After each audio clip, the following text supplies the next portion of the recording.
Hello dear students, मैंने जो आज टॉपिक 10th स्टैंडर्ड से सिलेक्ट किया है वो है एक्सट्रैक्शन ऑफ मेटल्स।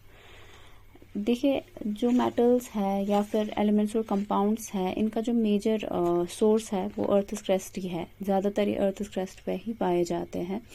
कुछ कंपाउंड्स ऐसे भी हैं जिनको हम सी वाटर में देखते हैं, जिनको हम ओशंस में देखते हैं, जैसे हमारा सोडियम क्लोराइड है जिसको हम कॉमन सॉल्ट कहते हैं, या फिर मैग्नीशियम क्लोराइड है। ये कुछ सॉल्ट्स है जो सी वाटर में भी प्रेजेंट होते हैं। लेकिन अगर बात की जाए अर्थ क्रस्ट की, तो मैक्सिमम जो मेटल्स होते हैं या फिर एलिमेंट्स और कंपाउंड्स होते हैं वो अर्थ क्रस्ट में ही प्रेजेंट होते हैं।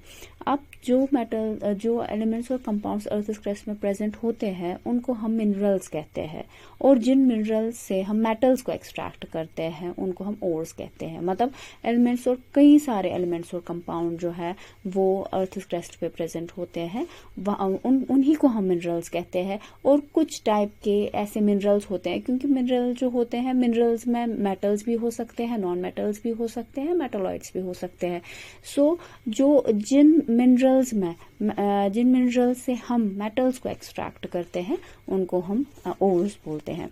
नाउ ये ओर से मेटल का सफ़र जो है और एक ओर से मेटल मिलने का सफ़र जो है, इसके लिए कई सारी चीज़ें हमें चाहिए होती है या फिर कई सारे प्रोसेसेस हम करते हैं। ओर जो होते हैं, ओर्स ऑब्वियसली मैंने अभी आपको कहा कि ओर जो होते हैं वो ये वही मिनरल्स होते हैं जहाँ से आप मेटल्स को एक्सट्रैक्ट करते हैं। नाउ ओर्स से मेटल्स मिलने के लिए हमें क्या क्या प्रोसेसेस यूज़ करने पड़ते हैं या फिर हमें स्टार्ट कहाँ से करना पड़ता है, आज हम वो सारा डिस्कस करेंगे।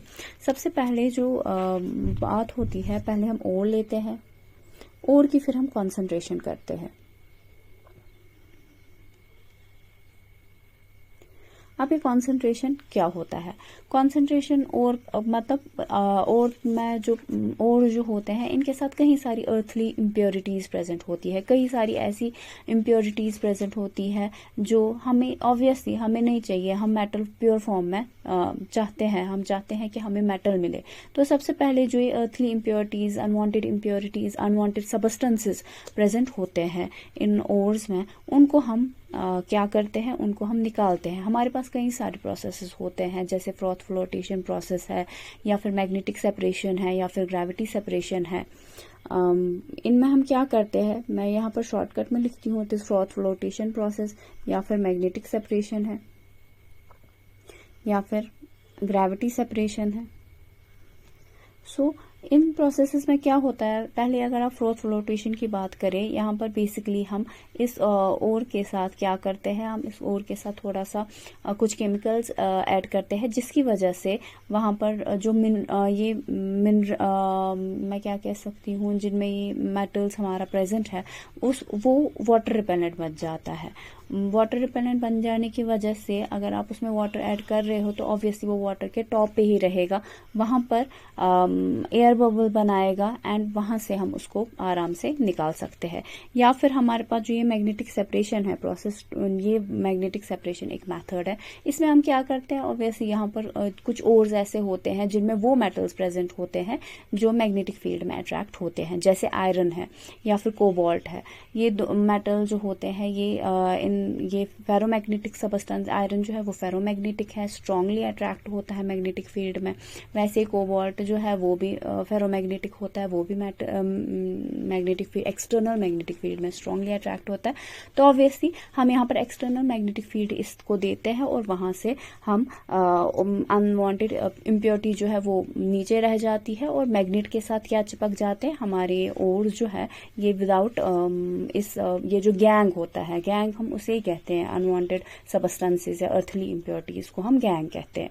ठीक है, इस गैंग को सेपरेट, इस गैंग से हमारे मेटल, जिस कंपाउंड के साथ मेटल है, वो कंपाउंड्स जिनमें हमारे मेटल्स हैं उनको सेपरेट करने के लिए हम क्या करते हैं, हम मैग्नेटिक सेपरेशन भी कर सकते हैं। लेकिन ये तभी एप्लीकेबल है जब वो मेटल जिसकी हमें एक्सट्रैक्शन करनी है वो मैग्नेटिक हो, वो उसमें मैग्नेटिक प्रॉपर्टीज हो, मतलब वो मैग्नेटिक फील्ड में अट्रैक्ट हो जाए।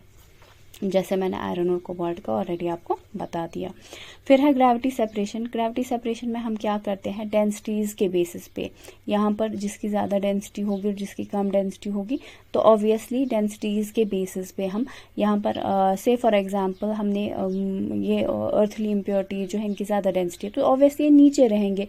फिर हमारा जो ये मेटल कंपाउंड है ये ऊपर रहेगा और वहाँ से हम इसको आराम से अलग कर सकते हैं। सो बेसिकली और जो होता है और में गैंग होता है, यहाँ पर हम अगर लिखेंगे ये गैंग क्या होता है, ये अनवांटेड इम्प्योरिटीज होती हैं, अनवांटेड सबस्टेंसेस होते हैं, अनवांटेड सबस्टेंसेस। फाइन। इसके बाद अब हमने ये गैंग जो है ऑलरेडी रिमूव कर दिया, गैंग जो है वो हमने ऑलरेडी रिमूव कर दिया बाय एनरिचमेंट ऑफ और हमने वहाँ पर और को एनरिच कर दिया, हमने डिफरेंट मेथड्स यूज़ किए। उसके बाद क्या होता है, उसके बाद अब डिपेंड करता है कि हमें कौन सा मेटल एक्सट्रैक्ट करना है। कौन सा मेटल एक्सट्रैक्ट करना है वो किस पे डिपेंड करेगा, वो रिएक्टिविटी पे डिपेंड करेगा।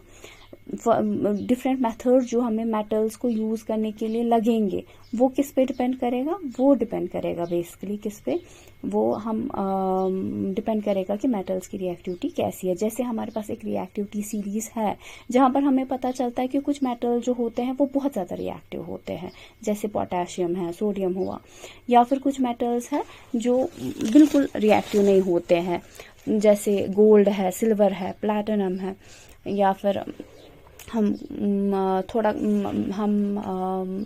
मर्करी को भी इसमें रख सकते हैं। और कुछ मेटल्स होते हैं जो मतलब रिएक्ट करते हैं, जिनकी मीडियम रिएक्टिविटी होती है, मतलब रिएक्ट करते हैं लेकिन उतने ज़्यादा रिएक्टिव नहीं होते हैं, मतलब मीडियम रिएक्टिविटी। तो पहले हम देखेंगे रिएक्टिविटी सीरीज में जो मेटल्स, डिफरेंट मेटल्स हैं, पॉपुलर मेटल्स का मैं हर एक मेटल यहाँ पर मेंशन नहीं करूँगी, लेकिन जो मेनली हम मेटल्स लेते हैं वो उनको मैं मेंशन करके आपको पहले रिएक्टिविटी सीरीज बताऊंगी। हमारी जो रिएक्टिविटी सीरीज है इट इज, पहला हमारा स्टार्ट हो जाता है potassium. Potassium is the most reactive metal. उसके बाद followed by sodium, then we have calcium, then we have magnesium, then we have aluminium. ये जो है ये इनकी सबसे ज्यादा रिएक्टिविटी होती है, इनको हम कहते हैं मेटल्स ऑफ हाई रिएक्टिविटी।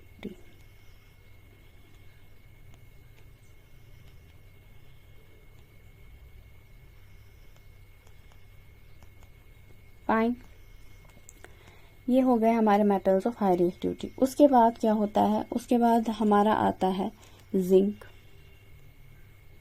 फिर आता है आयरन लेड,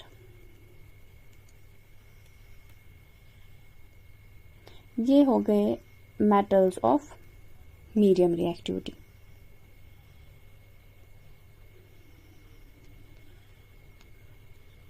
मीडियम रिएक्टिविटी। उसके बाद आ जाता है हमारा copper, mercury, silver, gold and platinum, can also right platinum here. ये हमारा होता है मेटल्स ऑफ लो रिएक्टिविटी।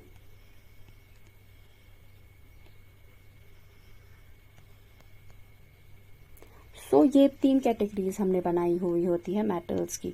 इसलिए 3 कैटेगरीज बनाई होती है क्योंकि अलग अलग कैटेगरी के लिए अलग अलग मेथड्स यूज होते हैं। जैसे मेटल्स ऑफ हाई रिएक्टिविटी जो होते हैं इनकी हम इलेक्ट्रोलिटिक रिडक्शन करते हैं। जैसे ये मेटल्स ऑफ मीडियम रिएक्टिविटी होता है, इनका हम क्या करते हैं, इनके लिए हम कैल्सिनेशन ऑफ रोस्टिंग करते हैं, या फिर मेटल्स ऑफ लो रिएक्टिविटी के लिए हम रोस्टिंग वाला प्रोसेस करते हैं। देखिए यहाँ पर क्या होता है, मेटल्स ऑफ लो रिएक्टिविटी हम यहीं से स्टार्ट करते हैं। यहाँ पर मैंने आपको पहले ही कहा कि इनके लिए हम रोस्टिंग प्रोसेस यूज करते हैं, लेकिन रोस्टिंग तब हम यूज करते हैं जब कंबाइंड फॉर्म में हो, जब हमारा जो मेटल है वो कंबाइंड फॉर्म में हो, मतलब कंपाउंड फॉर्म में हो। अगर वो हमें फ्री स्टेट में ऑलरेडी प्रेजेंट है तो फिर हमें ऑब्वियसली वहां पर रोस्टिंग तो करनी नहीं है, उसकी सिर्फ रिफाइनिंग करनी है, उसको इम्प्योर मेटल से प्योर मेटल में कन्वर्ट करना है। वो हम आगे पढ़ेंगे कि कैसे वो करते हैं। फिलहाल मैं ये बताती हूँ कि यहाँ पर जैसे गोल्ड है, इसको मेनली हम कैसे देखते हैं, गोल्ड और प्लैटिनम जो है मेनली हम इनको फ्री स्टेट में देखते हैं। तो ऑब्वियसली यहाँ पर आपको रोस्टिंग मेथड यूज़ करने की, इसको और की रोस्टिंग करने की ज़रूरत नहीं है, क्योंकि आपको ऑलरेडी फ्री स्टेट में प्रेजेंट है। लेकिन ऐसे भी इनमें से जो लेस रिएक्टिविटी मेटल्स होते हैं या लो रिएक्टिविटी मेटल्स होते हैं, इनमें कुछ जो होते हैं जैसे कॉपर के ओर्स होते हैं, कॉपर जो है कंबाइंड फॉर्म में प्रेजेंट होता है, सिल्वर या मर्करी ये कंबाइंड फॉर्म में भी प्रेजेंट होते हैं, कभी कभी फ्री स्टेट में भी प्रेजेंट होते हैं। जब भी फ्री स्टेट में ऑब्वियसली प्रेजेंट होंगे तो फिर से नहीं करना है इनको, रोस्टिंग नहीं करनी। लेकिन हाँ, जब भी कंबाइंड फॉर्म में प्रेजेंट होंगे तो इनकी हमें रोस्टिंग करनी होती है। अब रोस्टिंग होता क्या है, मैं रोस्टिंग बोले जा रही हूँ, वो होता क्या है रोस्टिंग। बेसिकली हमारे पास जो रोस्टिंग का मेथड है, इसमें हम क्या करते हैं, हम ओर को स्ट्रांगली हीट करते हैं in presence of excess air. मतलब you are taking any ore, say for example you are taking ore of mercury, cinnabar. This cinnabar is ore of mercury, ठीक है।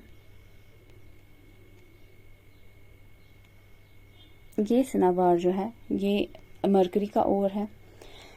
इस मर्करी के ओर को मैं क्या करती हूँ, मैं स्ट्रांगली हीट करती हूँ in presence of air, in presence of excess air. मतलब मैं बहुत ज़्यादा, मतलब एक्सेस एयर मीन्स कि अनलिमिटेड एयर। मैं इसको ऑब्वियसली यहाँ पर क्या कर रही हूँ, हीट कर रही हूँ in presence of excess air. वहाँ पर मुझे क्या मिलेगा, वहाँ पर मुझे इस मर्क्यूरिक सल्फाइड जो है इसका मुझे ऑक्साइड मिलेगा, twice HgO plus twice sulphur dioxide. So यहाँ पर क्या हो गया, यहाँ पर ये cinnabar की मैंने क्या कर दी, roasting. What is roasting, roasting What is roasting? Roasting is heating an ore strongly in presence of excess air. जब आप एक्सेस एयर में स्ट्रांगली किसी ओर को हीट करते हैं उसको हम बोलते हैं रोस्टिंग। तो यहाँ पर रोस्टिंग करके मुझे क्या मिला, यहाँ पर मुझे यहाँ पर ऑक्साइड मिला उस मेटल का। ज़रूरी नहीं है कि सिर्फ मर्करी हो, कॉपर का भी हो सकता है, सिल्वर का भी हो सकता है, सिल्वर सल्फाइड हो सकता है, या फिर कॉपर का सल्फाइड हो सकता है। तो रोस्टिंग जो है mainly you have to keep it in mind कि रोस्टिंग जो है वो सल्फाइड ओर्स के लिए यूज़ किया जाता है। रोस्टिंग मेथड जो है वो यूजुअली सल्फाइड ओर्स के लिए, मोस्ट ऑफ द टाइम जो सल्फाइड ओर्स के लिए ही यूज़ किया जाता है। तो मैंने भी यहाँ पर जो एग्जाम्पल ली वो मैंने मर्करी की, cinnabar की ली। cinnabar जो है ये सल्फाइड ओर है मर्करी का, ठीक है। यहाँ पर अब हमें यहाँ पर क्या मिला, मर्क्यूरिक ऑक्साइड मिला। इस मर्क्यूरिक ऑक्साइड को जब हम इस मर्क्यूरिक सेकेंड ये तो गलत, इस मर्क्यूरिक ऑक्साइड को जब हम फिर से हीट करते हैं, हीट हम कर ही रहे होते हैं, पहले हमें मर्क्यूरिक ऑक्साइड मिलते हैं, फिर से आप इसको हीट करते हैं, तो ऑब्वियसली एक्सेस ऑफ एयर में ही हो रहा है ये सब कुछ। तो यहाँ पर क्या होता है, यहाँ पर आपको मर्करी मिलता है और ऑक्सीजन मॉलिक्यूल मिल जाता है, oxygen gas, oxygen the form of gas आपको मिल जाता है, जो कि फिर एस्केप हो जाता है एटमॉस्फेयर, क्योंकि गैशियस फॉर्म में है ऑक्सीजन, तो वो एटमॉस्फेयर में एस्केप हो जाता है और आपको आराम से यहाँ पर मर्करी मिलता है। Now that you got mercury, metallic mercury. अब आपको यहाँ पर एक कंपाउंड से या फिर एक और से आपने क्या किया, आपने मर्करी को एक्सट्रैक्ट कर दिया या मर्करी निकाल दिया। फाइन, ये तब हम यूज़ करते हैं जब हम कौन से मेटल्स ले रहे होते हैं, मेटल्स ऑफ लो रिएक्टिविटी। मैंने आपको पहले ही कहा कि मेटल्स ऑफ लो रिएक्टिविटी के लिए अलग प्रोसीजर है, मेटल्स ऑफ मीडियम रिएक्टिविटी के लिए अलग प्रोसीजर और हाई रिएक्टिविटी के लिए अलग। Now metals of low reactivity already आपको हमने डिस्कस किया है, आपको आई एम श्योर समझ में आया होगा। इसके बाद हम बढ़ जाते हैं आगे मेटल्स ऑफ मीडियम रिएक्टिविटी की ओर। देखिए जो मेटल्स मीडियम रिएक्टिविटी की, पहले हम वो सीरीज फिर से चेक करते हैं। मीडियम रिएक्टिविटी में क्या क्या आता है हमारा, यूजुअली जिंक आता है, आयरन आता है, लेड आता है। फाइन, तो फॉर एग्जांपल इसमें मैं एग्जांपल लूंगी जिंक की, ठीक है। तो मेरे पास जिंक सल्फाइड है, ठीक, और जिंक कार्बोनेट है। ये मेरे पास दो ओर्स है, ये दो ओर्स है मेरे पास, कौन से, जिंक के। और जिंक किस में आता है, मेटल ऑफ मीडियम रिएक्टिविटी।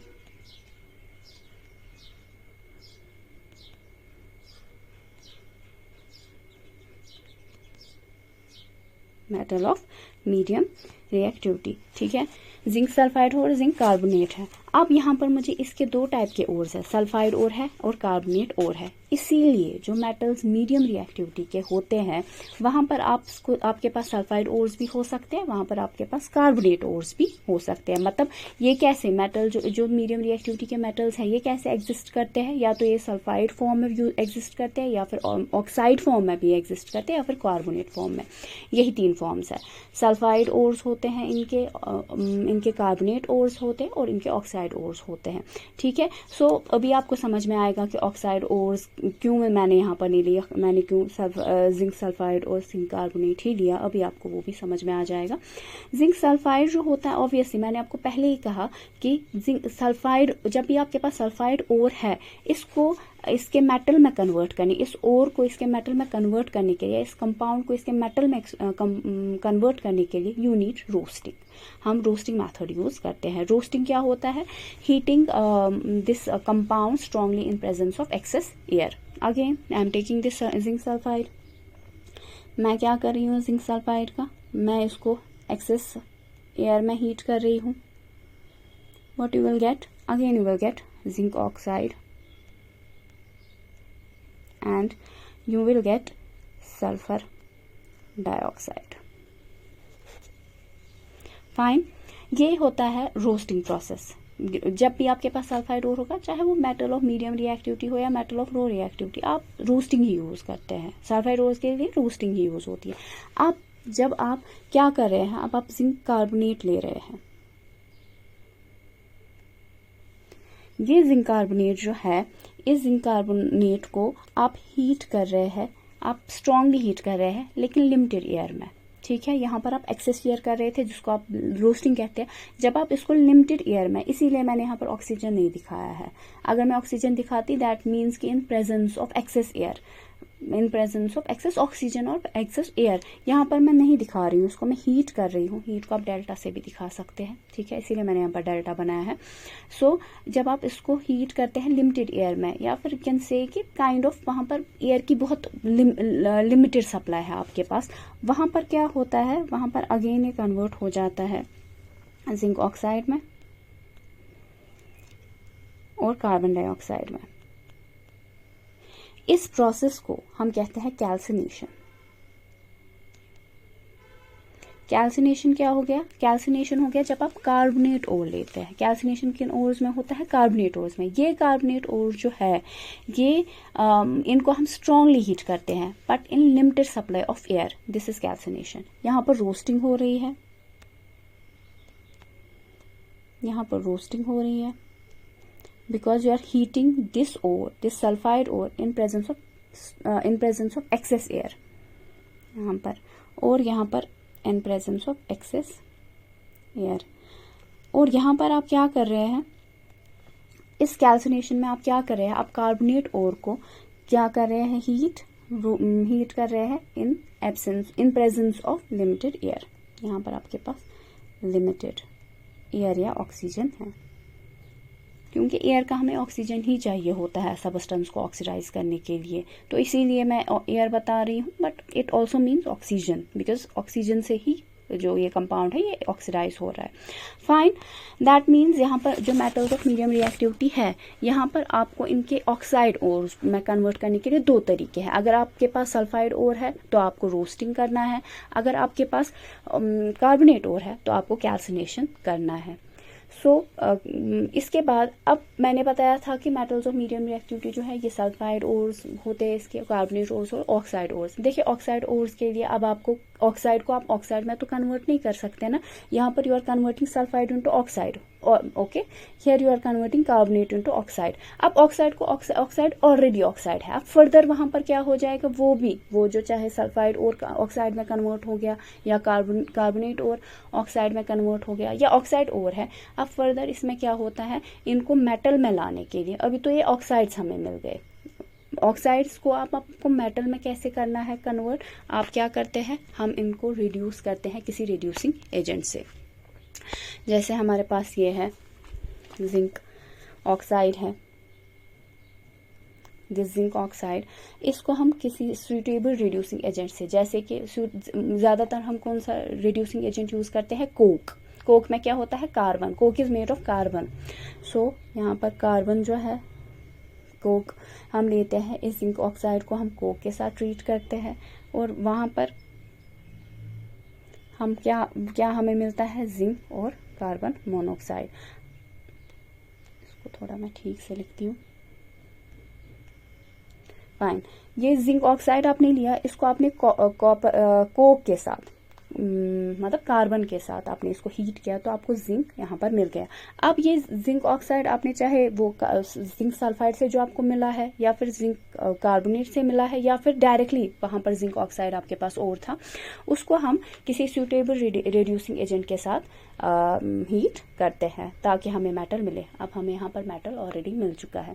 ये तो था यूजुअली हम जब यूजुअली हम कोक ही यूज़ करते हैं, लेकिन कभी कभी ऐसा भी होता है कि हम डिस्प्लेसमेंट रिएक्शन यूज़ करते हैं। हम क्या करते हैं, हम जो ये मेटल मीडियम रिएक्टिविटी के मेटल्स हैं, जो इनके ऑक्साइड्स होते हैं, मीडियम रिएक्टिविटी मेटल्स के जो ऑक्साइड्स होते हैं, इन ऑक्साइड्स को यहाँ पर हमने कार्बन के साथ ट्रीट किया, लेकिन कभी कभी हम इनको हाईली रिएक्टिव मेटल के साथ भी रिएक्ट कराते हैं और वहाँ से भी हमें मेटल मिल सकता है। जैसे हम आयरन ऑक्साइड लेंगे फॉर एग्जाम्पल, क्योंकि आयरन भी जो है it is metal of medium reactivity. ये आयरन इस आयरन चाहिए आपको किसी भी फॉर्म में, सल्फाइड फॉर्म में मिला तो आपको रोस्टिंग करनी है, आपको कार्बोनेट फॉर्म में मिला, कार्बोनेट फॉर्म में ये प्रेजेंट है तो आपको इसकी कैल्सिनेशन करनी है, तो अल्टीमेटली आपको ऑक्साइड ही मिलना है। तो यहाँ पर ये ऑक्साइड जो है इसको हम किसके साथ ट्रीट करेंगे, एल्युमिनियम के साथ। एल्युमिनियम जो है इसकी रिएक्टिविटी इस आयरन से ज़्यादा है, because potassium, sodium, calcium, magnesium and aluminium, these are metals of high reactivity. ठीक है, तो ये एल्युमिनियम जो है ये हाईली रिएक्टिव होता है और यहाँ पर क्या हो जाता है, यहाँ पर डिस्प्लेसमेंट रिएक्शन होती है, जो आपने चैप्टर फर्स्ट में पढ़ा होगा। डिस्प्लेसमेंट रिएक्शंस वो रिएक्शंस होती है जहाँ पर एक metal of high reactivity displaces metal of low reactivity from its salt या और from its oxide, from its compound short में। सो यहाँ पर एल्युमिनियम जो है ये इस आयरन को क्या करेगा, रिप्लेस करेगा। तो आयरन हमें यहाँ पर मिलेगा अलग से सॉलिड फॉर्म में, ठीक है। और एल्युमिनियम जो है वो खुद कंपाउंड किसके साथ बनाएगा, ऑक्सीजन के साथ, एल्युमिनियम ऑक्साइड, या फिर आप इसको बोल सकते हैं di aluminium tri oxide. Fine, तो यहाँ पर भी आपको एल्युमिनियम जो है, आयरन जो है आपको मेटेलिक फॉर्म में मिला। सो ये दो टाइप्स की होती है, या तो आप सूटेबल रिड्यूसिंग रिएजेंट यूज़ करें जैसे कोक है, या फिर कुछ केसेस में आप डिस्प्लेसमेंट रिएक्शंस भी यूज़ कर सकते हैं। फाइन, अब ये डिस्प्लेसमेंट रिएक्शन जो होते हैं ये हाईली एक्सोथर्मिक होते हैं।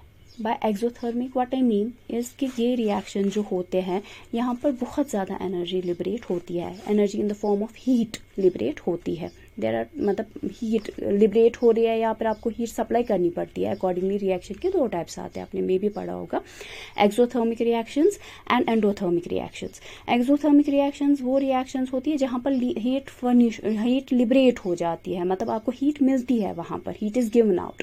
और एंडोथर्मिक रिएक्शंस होती है जहाँ पर आपको यहाँ से हीट देनी पड़ती है, तब जाके वो रिएक्शन होती है। लेकिन ये रिएक्शंस होती है, ये डिस्प्लेसमेंट रिएक्शंस होती है, अल्टीमेटली हमें मेटल मिलने के लिए ये बहुत ज़्यादा एक्सोथर्मिक होती है। ये इतनी एक्सोथर्मिक होती है कि कभी कभी ये हम रेलवे ट्रैक्स को ज्वाइन करने के लिए ये हीट यूटिलाइज करते हैं, या फिर जो ब्रोकन मशीन पार्ट्स होते हैं या क्रैकड मशीन पार्ट्स होते हैं उनको ज्वाइन करने के लिए भी हम ये हीट यूज़ करते हैं। इतना ज़्यादा ये एक्सोथर्मिक रिएक्शन जो है, इतना ज़्यादा जो हीट है वहाँ पर लिबरेट होती है। फाइन, ये हो गया मेटल्स ऑफ मीडियम रिएक्टिविटी को हम कैसे अलग करें फ्रॉम देयर कंपाउंड्स। जो मेटल्स ऑफ हाई रिएक्टिविटी है इनके ऑक्साइड्स को हम कैसे मेटल में कन्वर्ट करते हैं, उसके लिए हम कार्बन यूज़ नहीं कर सकते हैं। अब मैंने ये कहा कि इनके ऑक्साइड्स को हम कैसे मेटल में कन्वर्ट कर सकते हैं, क्योंकि अल्टीमेटली ऑक्साइड तक पहुंचने के लिए आपके पास मेथड वही है, आपके पास वही, अगर हीट करना है आपको, अगर आप एक्सेस एयर में कर रहे हो तो रोस्टिंग करना है, अगर आप लिमिटेड एयर में कर रहे हो तो कैल्सिनेशन करनी है, वहां तक वही मेथड है, ऑक्साइड तक पहुंचने के लिए वही 2 मेथड्स हैं आपके पास। फिर ऑक्साइड पे जब यहाँ पहुंचते हैं तो यहाँ पर हम कार्बन के साथ इसको रिड्यूस नहीं कर सकते, कार्बन के साथ इसकी रिएक्शन नहीं कर सकते, इन ओर्स की, इन मेटल कंपाउंड्स की हम रिएक्शन नहीं कर सकते। क्यों? क्योंकि इन ये जो हाई रिएक्टिविटी मेटल्स होते हैं इनकी ऑक्साइड्स और हैलाइड्स के साथ ज्यादा एफिनिटी होती है। इन मेटल्स की एफिनिटी जो है, अट्रैक्शन जो है ज्यादा हैलाइड्स और ऑक्साइड्स के साथ ही होती है, इसलिए ये कार्बन की वजह से रिड्यूस नहीं होते हैं। कार्बन वहां पर फेल हो जाता है क्योंकि वो इनको रिड्यूस नहीं कर पाता है, इसीलिए हम वहां पर जो है ये रिड्यूसिंग एजेंट वाला मेथड यूज नहीं कर सकते। इनके लिए हम करते हैं मेथड जो यूज करते हैं, that is electrolytic reduction. Electrolytic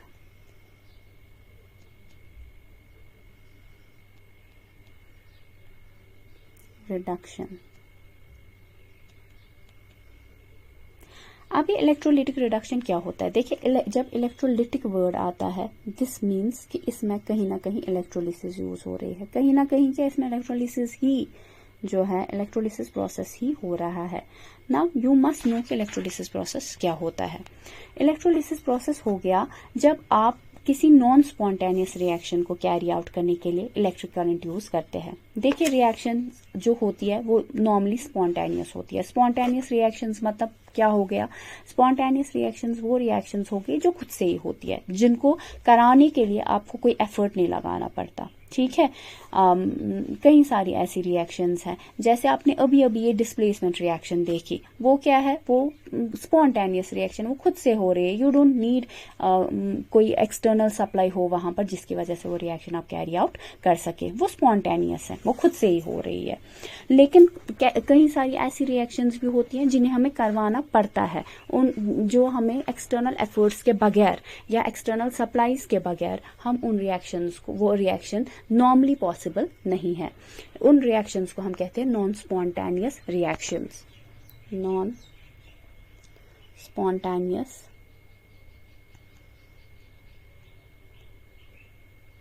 reactions. Non spontaneous reactions क्या हुआ? ये वही रिएक्शंस हो गए जिनको आपको एक्सटर्नल सप्लाई के बगैर ये पॉसिबल नहीं है।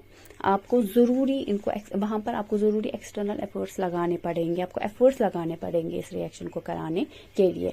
तो वो एफर्ट्स हमारे क्या होते हैं? इलेक्ट्रोलिसिस में वो हमारे एफर्ट्स क्या होते हैं? हम ऐसी ये रिएक्शंस को कैरी आउट करने के लिए हम इलेक्ट्रिक करंट देते हैं, डायरेक्ट करंट देते हैं, डीसी। हम इलेक्ट्रिक करंट वहां पर देते हैं। इलेक्ट्रिक करंट की वजह से ये नॉन स्पॉन्टेनियस रिएक्शन हम करवाते हैं। अब इसमें क्या होता है? इसका सेटअप अगर मैं आपको बताऊं, ये एक इलेक्ट्रोलिटिक सेल होती है। इस इलेक्ट्रोलिटिक सेल में 2 इलेक्ट्रोड्स होते हैं।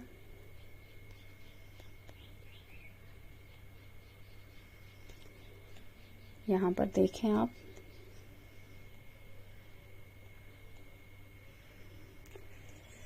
These are 2 electrodes, fine. और यहां पर क्या होता है? यहां पर इलेक्ट्रोलाइट जो होता है डाल के होता है। इलेक्ट्रोड्स थोड़े से इलेक्ट्रोलाइट में डिप करके होते हैं। बिसाइड्स यहाँ पर जो ये इलेक्ट्रोड्स है, ये इलेक्ट्रिक सप्लाई के साथ जुड़े हुए होते हैं।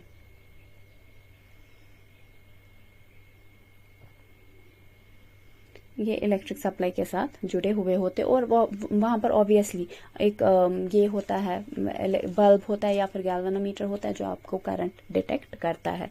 उसमें हम नहीं जाएंगे। हम यहाँ पर क्या देखेंगे? ये इलेक्ट्रोलिटिक सेल जो है, इस इलेक्ट्रोलिटिक सेल में आपने देखा 2 इलेक्ट्रोड्स है और इलेक्ट्रोलाइट है। इलेक्ट्रोलाइट क्या होता है? इलेक्ट्रोलाइट वो सबस्टेंस होता है जो आयंस फर्निश करता है।